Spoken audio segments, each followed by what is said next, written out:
2000 toilet बनाए गए हैं और ऐसी व्यवस्था की जा रही है जैसी व्यवस्था किसी प्रधानमंत्री के रैली में भी नहीं होती है। और अगर नाम लेते हैं हमारे रोए जो है सो शरीर के सारे रोए खड़े हो जाते हैं, लब कपकपाने लगते हैं। ऐसा लगता है कि जैसे आंखों से आंसू निकल आएंगे। ये शक्ति है प्रभु की, प्रभु श्री राम की, बागेश्वर धाम वाले धीरेन्द्र शास्त्री की। जरा याद कीजिए। और वही बात तेज प्रताप यादव जी को याद करना चाहिए कि ये अगर ये सोचते हैं कि मुख्यमंत्री के एक बेटे हैं और वर्तमान में अगर मंत्री हैं तो कुछ भी कर सकते हैं, तो इनको जरा याद रखना चाहिए कि जब मुगल सल्तनत का खानदान आज भीख मांग रहा है तो इन लोगों की भविष्य में क्या स्थिति होगी। ये लोग वो पढ़े लिखे हैं नहीं, जाहिल आदमी है, ढोंगी बाबा है।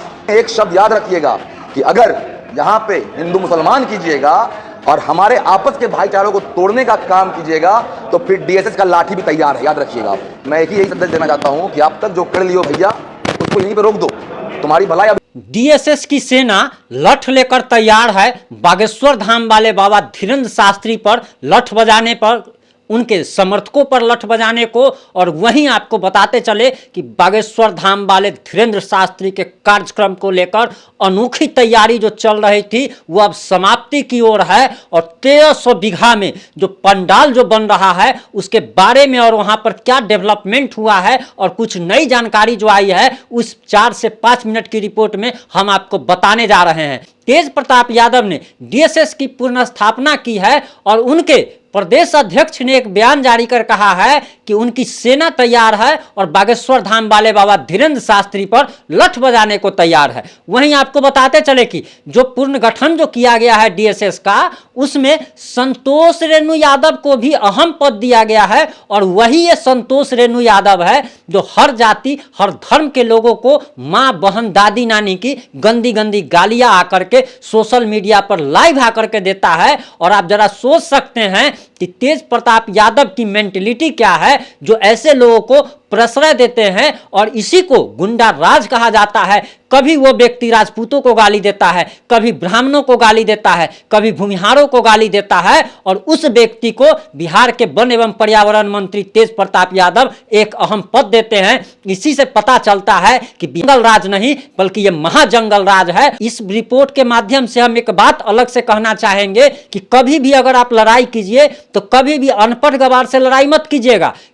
कभी भी अगर लड़ाई भी अगर कीजिए तो पढ़े लिखे आदमी से लड़ाई कीजिएगा, क्योंकि उसके लड़ाई करने का तरीका भी जो एक होता है वो स्टैंडर्ड टाइप का होता है। लेकिन अगर कभी आप अनपढ़ गवार से अगर लड़ाई कर लीजिएगा, पागल से लड़ाई कीजिएगा, तो उसके लड़ने का तरीका ही एक अलग होता है। वो सबसे पहले हो सकता है कि ईंटा उठाए और आपका सर पे कपार फाड़ दे, वो कुछ भी कर सकता है।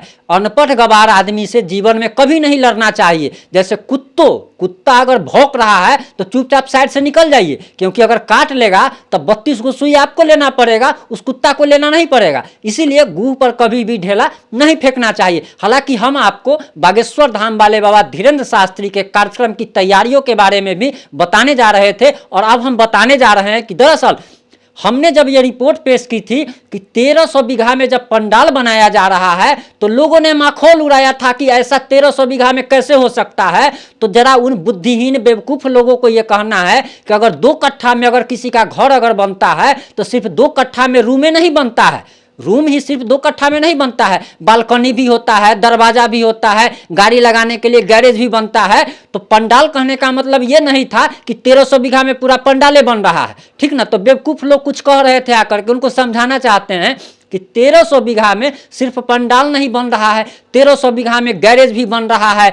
2000 तो टॉयलेट बनाए गए हैं, 2000 टॉयलेट बनाए गए हैं। और ऐसी व्यवस्था की जा रही है जैसी व्यवस्था किसी प्रधानमंत्री के रैली में भी नहीं होती है। और अगर आपको हमारी रिपोर्ट पर विश्वास न हो तो कमेंट में आकर के अपना ज्ञान देने की बजाय सीधे नौबतपुर जाइए और वहां जाकर के हमारे खबर की पुष्टि कीजिए कि हम जो बताए हैं वो सही बताए हैं या गलत बताए हैं। उसके बाद आकर के कमेंट कीजिए। अंडानी अवानी जो है आपको फ्री का अगर नेट दे दिया है 500 रुपया में, जो कि है कि आपके पास फ्री का नेट है, तो आप कमेंट बॉक्स में आकर के भी कुछ भी लिख दे सकते हैं। वही आपको बताते चले कि दरअसल बाबा के कार्यक्रम को लेकर जो तैयारियां जो चल रही है उसमें 3 बड़े बड़े मुख्य पंडाल बनाए गए हैं। और बताया जा रहा जो रिपोर्ट्स के मुताबिक कि एक पंडाल में 1 से 1.5 लाख लोगों के बैठने की व्यवस्था की गई है। यानी कि बागेश्वर धाम बाबा धीरेन्द्र शास्त्री के कार्यक्रम में जो लोग भी राम कथा सुनने के लिए आएंगे, और ऐसी सूचना आ रही है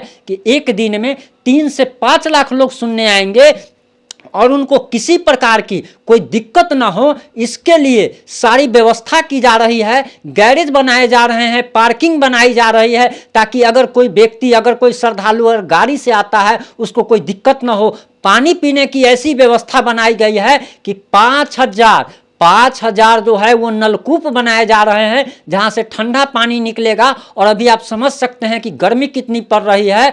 हजारों पंखों की व्यवस्था की गई है, कूलर की व्यवस्था की गई है, और ऐसी व्यवस्था की गई है, ऐसे पंडाल बनाए गए हैं जिसको एक लाइन में अगर कह दिया जाए, अगर कंक्लूजन अगर दिया जाए, तो आप ये कह लीजिए कि प्रधानमंत्री नरेंद्र मोदी जो इस देश का सबसे पावरफुल आदमी है, उसके रैली में भी ऐसी तमाम व्यवस्थाएं नहीं होती। और आप ये बात भी जान लीजिए कि श्रद्धालु हिंदू हो या मुस्लिम, सारे धर्म के लोग उनके पंडाल बनाने के काम में लगे हुए थे, और सब मिल करके बागेश्वर धाम वाले बाबा धीरेन्द्र शास्त्री के आगवानी को स्वागत करने को तैयार है। और ये बिहारियों के लिए गर्व की बात है कि हमारे यहाँ बागेश्वर धाम वाले बाबा धीरेन्द्र शास्त्री के कदम पड़ रहे हैं और राम कथा सुनाने जा रहे हैं। एक चीज जो हम आपको बताते चले कि हमारे में ऐसा क्या है कि हम जब भी भगवान का अगर नाम लेते हैं, हमारे रोए जो है सो शरीर के सारे रोए खड़े हो जाते हैं, लब कपकपाने लगते हैं। ऐसा लगता है कि जैसे आंखों से आंसू निकल आएंगे। ये शक्ति है प्रभु की, प्रभु श्री राम की, बागेश्वर धाम वाले धीरेन्द्र शास्त्री की, कि ये शक्ति है कि एक पत्रकार व्यक्ति जो कि आपको ये खबर सुनाता है, उसके आंख डगडगा जाते हैं जब वो उनकी खबर सुनाता है। जब वो उसका नाम लेता है तो उसके शरीर के हजारों लाखों रोए खड़े हो जाते हैं बाबा का सिर्फ नाम लेकर के। तो आप समझ सकते हैं कि बाबा में क्या शक्ति है, प्रभु श्री राम में क्या शक्ति है। और प्रभु श्री राम में तो वो शक्ति है कि उनके नाम का लिखा हुआ पत्थर भी पानी में तैर जाता है। तो बोलो जय जय श्री राम। ये लोग जो कह रहे हैं कि लठ तैयार है, अब फलाना ठिकाना तैयार है, इनको ये नहीं पता कि जब भगवान की लाठी जब चलती है तो वो बेआवाज होती है, और ऐसी लाठी चलती है कि 10-10 पीढ़ियों तक उसको पुनः नहीं मिल पाता। आप जरा याद कीजिए कि वो मुगल सल्तनत जिसके बारे में कहा जाता था कि कहां से आया, किस देश से आया था, और हमारे देश में आकर के मुगल सल्तनत ने कितने 100 सालों तक शासन किया, कितने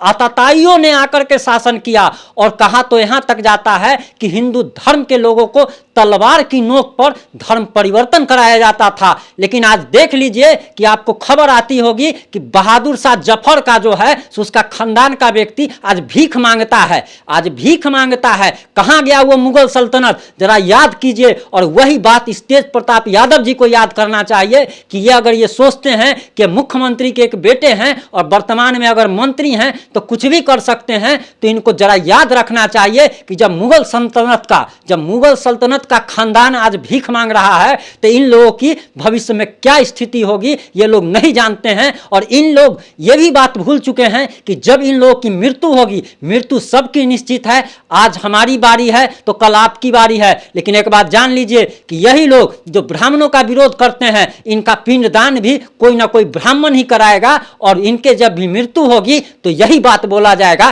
कि राम नाम सत्य है, राम नाम सत्य है। जुड़े रहे हमारे साथ। आप सच्चाई की आवाज को अगर और ज्यादा बुलंद करना चाहते हैं तो चैनल को सब्सक्राइब जरूर कीजिएगा। इससे हमारा आत्मबल मजबूत होता है, ताकि हम अन्याय के खिलाफ और इन लोगों के खिलाफ लगातार आवाज उठाते रहें, बुलंदी के साथ उठाते रहें। जुड़े रहें। जय हिंद, जय भारत, जय जय बिहार।